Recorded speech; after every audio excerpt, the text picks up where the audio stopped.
A group of young dancers heading off to a big competition, and by the end of the night they're fighting for their lives in an old country inn. That's the setup for Pretty Lethal, the 2026 action thriller with Uma Thurman, and today we're walking through the entire story of Pretty Lethal. The film opens in Los Angeles, where we meet 5 ballerinas who are anything but close. There's Bones, the disciplined and grounded one who naturally steps up when someone has to. Then there's Princess, who is brash and ambitious and not shy about letting everyone around her know it. Grace carries herself with a quiet religious devotion. Zoe is the warm one who tries to hold the group together. And rounding out the 5 is Chloe, who is hearing impaired and brings her own kind of quiet resilience to the team. These 5 are rivals more than friends, and that tension between them runs through the whole first act. Watching over all of them is their teacher Thorna, who is strict but clearly cares about these girls like they're her own. The troupe earns an invitation to the prestigious International Ballet Gala in Budapest, and for a moment, everything feels like it's finally coming together. The invitation promises a chance to show their work on a global stage, something they've all been pushing toward for years. You can feel how much this trip means to each of them, even if they'd never say it to each other's face. But almost as soon as they set off, things start going sideways. A string of mix-ups at the airport leaves them scrambling, and instead of a smooth journey, they end up on a rundown bus heading toward the city. That bus doesn't make it far at all. It breaks down somewhere in a remote forest, leaving the girls and their teacher stranded with no signal on their phones and no idea what's ahead of them. With no other option, they set off on foot, hoping to find a taxi or any kind of help along the road. It's dark, the rain starts coming down, and there's nothing in sight for what feels like a very long time.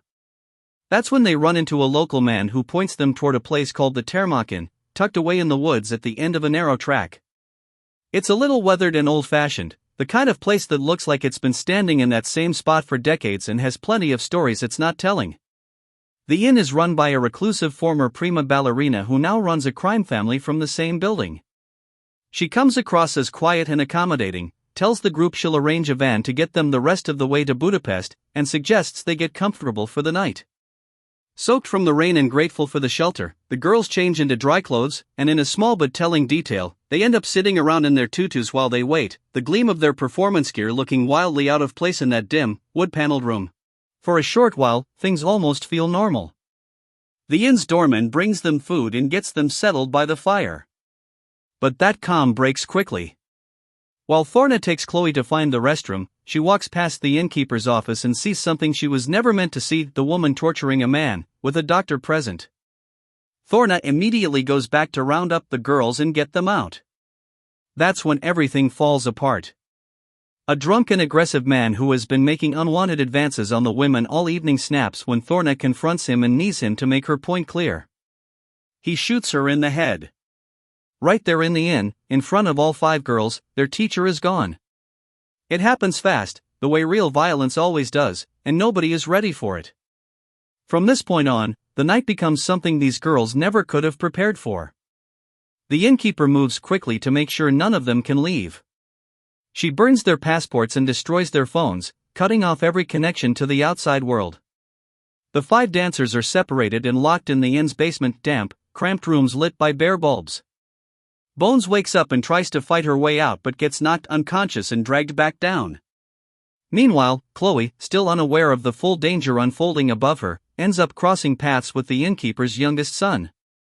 The two form a quiet, unexpected bond in the middle of all of this, something that becomes quietly important as the night goes on. Up above, the innkeeper is making her own calculations. She hires a man known only as Doctor to handle the disposal of the girls once she is done with them. But she has no intention of dealing with them until she has what she really came for. The drunk man who shot Thorna is the son of a notorious crime lord known as the Butcher, who years earlier had punished the innkeeper's father over an unpaid debt by severing her leg. He didn't just ruin her financially. He destroyed the one thing she had spent her entire life building, knowing that would hurt more than anything else he could possibly take from her. A dancer without her leg is not just out of a job, she is cut off from the thing that made her who she was.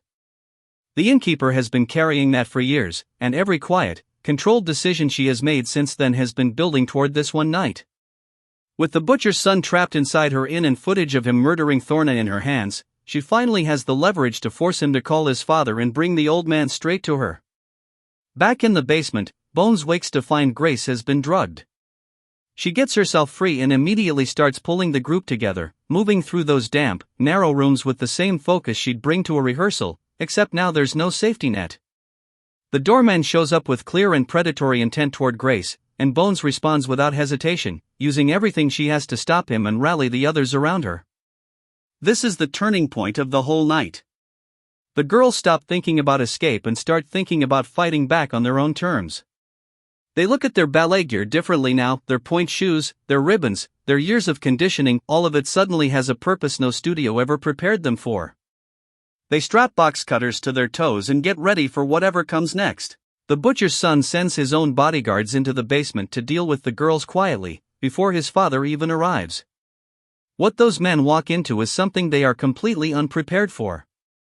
The 5 girls meet them with the kind of coordination and physical precision that comes from years of rehearsal, channeled into something far more dangerous in the space of one very long night. The footwork, the balance, the spatial awareness, all of it gets repurposed in real time. They cut through the men one by one, and what started as a basement holding area becomes a battlefield. Along the way, Princess breaks from the group, slipping away to try and save herself when things get bad enough.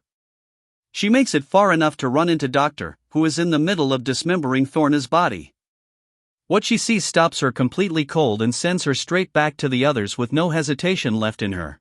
There is nothing left to debate after that. From this point on, all 5 of them are moving as one, with no more room for anyone to put themselves first. As the innkeeper pushes her plan forward and the butcher and his men begin closing in on the tarmac, the girls stage their most coordinated move of the night. In the film's standout sequence, all 5 take the floor with razor blades wedged into their pointe shoes and taped to their fingertips and perform a piece from the Nutcracker. Every position, every turn, every leap lands with real consequences this time. They fight off the remaining men with the same discipline and muscle memory they would bring to any stage in the world, and they spare the innkeeper's son in the process.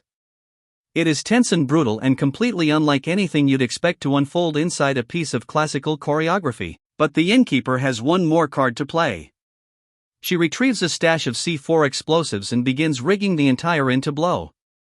During this, Doctor corners Bones and threatens to amputate her leg, a threat that deliberately mirrors what the butcher once did to the innkeeper herself, as if even the cruelty inside this building has been shaped by that old wound. Bones gets out. Grace, Zoe, and Chloe push back inside to help Bones and Princess reach safety, and the 5 of them find each other in the chaos. These girls who started this trip barely willing to share a sentence now going back into danger for one another says everything about what the night has done to them.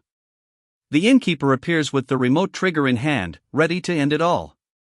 Bones steps forward and appeals to her to dance her, reminding her what it means to have given everything to this art form and had it taken away before you ever got to see where it could take you. She's not arguing. She's reminding her of something they both know. Something in the innkeeper shifts in that moment. She lets the 5 girls go, takes the butcher's son hostage, and as the butcher and his men storm the building, she stands in front of him and lets him see exactly who has been behind all of this. Then she sets off the explosives, taking herself, the butcher, his son, and the rest of the men down with her in one final act that is equal parts vengeance and release. The girls barely make it out in time. They escape on motorcycles, riding past the wreckage of their old bus and pushing toward Budapest as the sky starts to lighten. The drive feels surreal after everything, a long stretch of open road in cool air after hours of heat and noise and adrenaline. When they finally arrive at the gala, bruised and exhausted and carrying the full weight of everything that happened the night before, they take the stage anyway. They perform together as a tribute to Thorna, the woman who trained them and who never made it out of that inn. The audience has no idea what these 5 young women survived just hours before they walked out there, and that gap between what the crowd sees and what the dancers are actually carrying is part of what makes the moment so quietly devastating. The film closes with the 5 of them standing together, changed completely by what they went through, having turned the thing they loved most into the very thing that kept them alive. And that's the entire story of Pretty Lethal. If you enjoyed this recap, give the video a like and subscribe for more breakdowns just like this one. Thanks for watching, and we'll see you in the next one.